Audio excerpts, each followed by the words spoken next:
But I've sat here this morning, and I appreciate the bipartisan words. But with all due respect, Madam Vice Chair, when you say that the President of the United States has been bribed, I said potential. that's pretty strong. When you say that the director of the Office of Management and Budget is corrupt, that's pretty strong. There's an old political proverb I live by. A nation doesn't fall to enemies outside its borders. It falls when truth is replaced by noise inside its own halls. And today we're standing inside that very hall. Something happened in the Senate that most people scrolled past. But to me, it was a defining moment for accountability, honesty, and courage. One woman spoke carelessly. One man stood firmly. And an entire system was exposed in a few powerful sentences. In a time when political figures throw around words like bribery and corruption as if they're hashtags, John Kennedy did the unthinkable. He asked for proof. And that simple act made him the bravest voice in the room. If you enjoy clear, honest breakdowns like this, go ahead and tap the like button. Subscribe and share this video with someone who values truth over noise. Here on Uncensored Report, truth is not hidden, and it is never softened. Now take a breath, relax, and let's dive in. Senator Kennedy.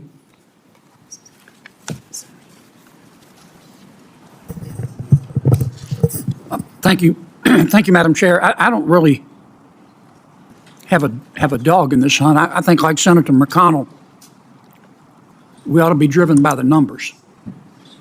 And in order to be driven by the numbers, you've got to have the numbers first. But I've sat here this morning, and I appreciate the bipartisan words. But with all due respect, Madam Vice Chair, when you say that the President of the United States has been bribed, I said potential. that's pretty strong.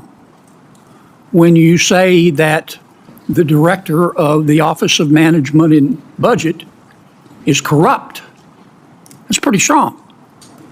And I think if you're going to say someone has been bribed or someone is corrupt, you ought to be specific. And I notice you haven't been. And I don't think this is, I've listened to a lot of pretty words about bipartisanship, but then we get personal. I don't think it's productive. It's up to you. This is America. You can say and believe what you want. But if you're going to say somebody's been bribed, you need to say specifically by whom, for what. If you say Russ Vogt is corrupt, I want to know what that means, with all due respect. The Senate Budget Committee wasn't supposed to be dramatic that day. Budgets, numbers, fiscal discussions. But then Vice Chair Patty Murray dropped a statement that shook the room. She suggested that the president may have been bribed. The director of the Office of Management and Budget was corrupt. Those are nuclear-level accusations. In political terms, that's not a comment. That's a detonation. And as the room sat in silence, John Kennedy spoke. Calm, direct, unshaken. He simply said, "If someone has been bribed or is corrupt, be specific." In that moment, the air changed. Because nobody expected someone to stand up for evidence over emotion. And here is another proverb of mine. The loudest lie fears the quiet question. Kennedy didn't yell. He didn't attack. He didn't defend anyone personally. He defended a principle. And that principle is the backbone of democracy. Innocent until proven guilty. Let me be clear. Bravery in politics is not shouting the loudest. It's not trending the hardest. It's not pleasing your own side. True political bravery is standing alone for the standard that protects us all. John Kennedy said, "If there is bribery, show us who. If there is corruption, prove it. If you have numbers, present them." He even said he had. No dog in this hunt. That means he wasn't defending a side. He was defending reality. Here's another proverb I'm putting into the world today. The bravest politician is the one who offends both sides with the truth. And that's exactly what happened. That is why I support what he said, not because of party, but because of principle. This situation didn't come out of nowhere.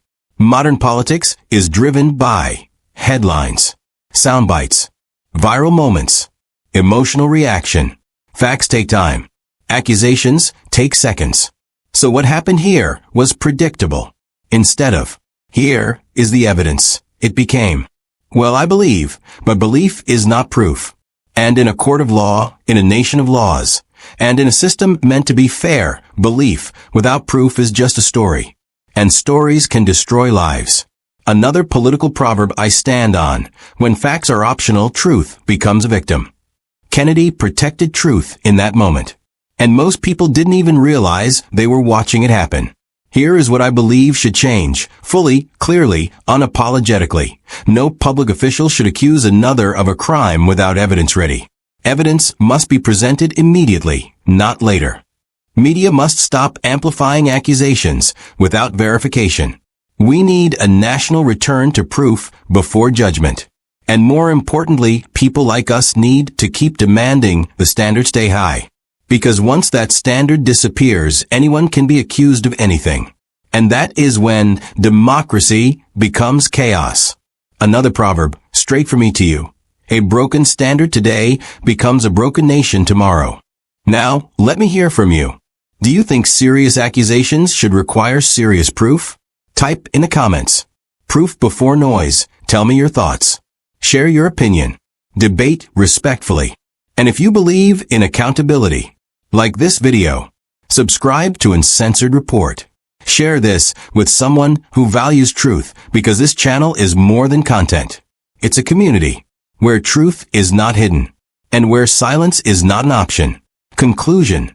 Powerful exit. That day in the Senate was not just politics. It was a turning point in how we choose to see truth. One voice chose discipline in a room of emotion. One stood up for facts. One refused to let words become weapons. And that voice was John Kennedy. Not a hero of a party, but a defender of a principle we all depend on. And I will always stand with that. Because, in the end, a nation survives not because of its power, but because of its standards. I'll see you in the next Uncensored Report, where truth is never hidden.